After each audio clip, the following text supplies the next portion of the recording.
Hi guys! Good evening po sa inyong lahat and welcome to my channel.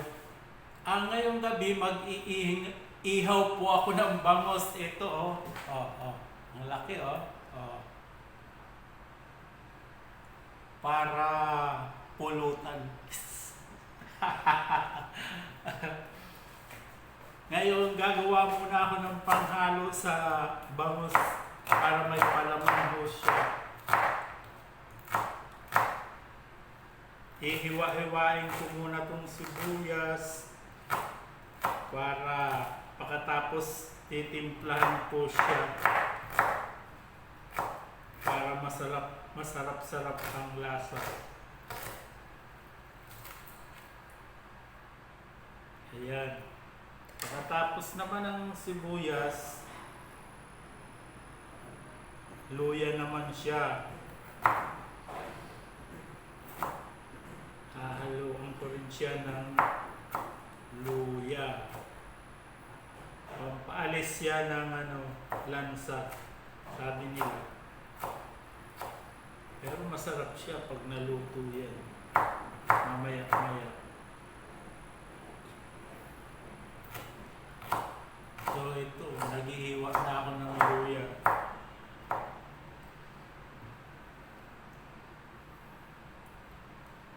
Pagkatapos, kamatis naman. Masarap pag marami ang palaman, pag inihaw mo.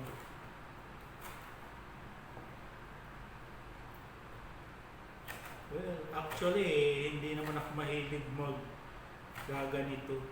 Ngayon lang kasi walang pasok Kaya medyo naisip gumawa ng recipe. Ayan. Kailangan madami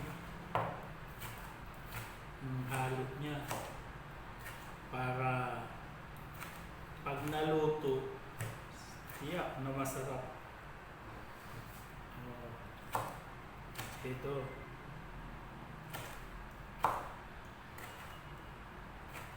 Dapat sana meron pang lemongrass Kaso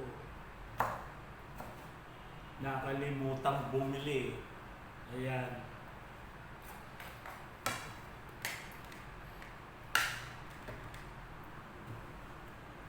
Pagkatapos kong hiwain siya, titimplang ko siya ng bitchin. Ayan, lalagyan ko siya. Tapos, wow, sarap.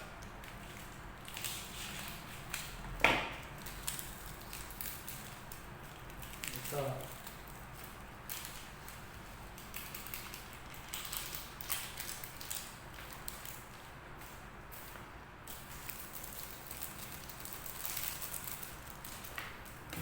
Tapos, pamitang durog. Ayan.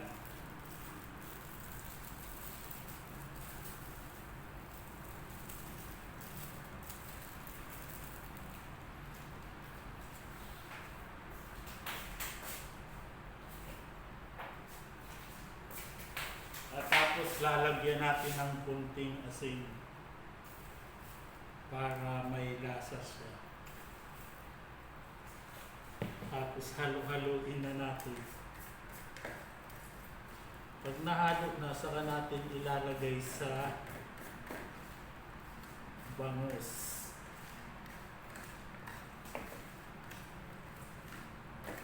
Ayan na. Okay na siya. Ilalagay ko na ngayon dito sa bangos na iihawin. Ganyan.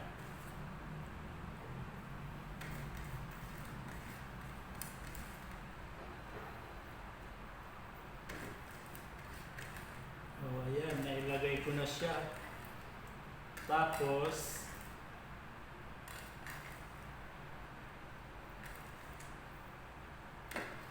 ibabalot ko siya sa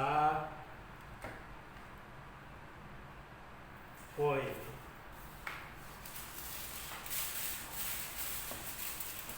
So, ibabalot ko siya dito sa foil para hindi siya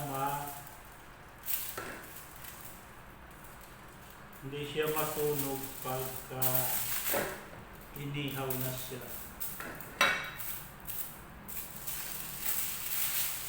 Ayan, ganyan lang.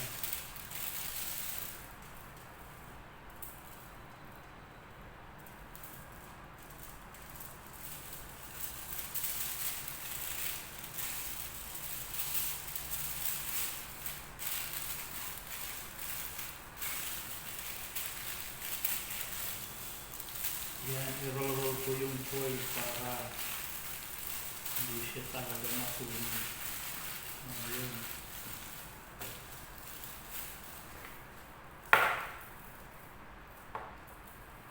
Pagkatapos niyan, tapos na siya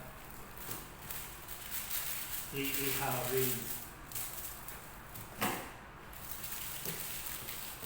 O, ayan guys ha, tapos na siyang roll sa foil. Gagawa naman ako ngayon ng baga para makapag-ihaw na. So, paano guys, papakita ko na lang mamaya pag naluto na. Bye bye!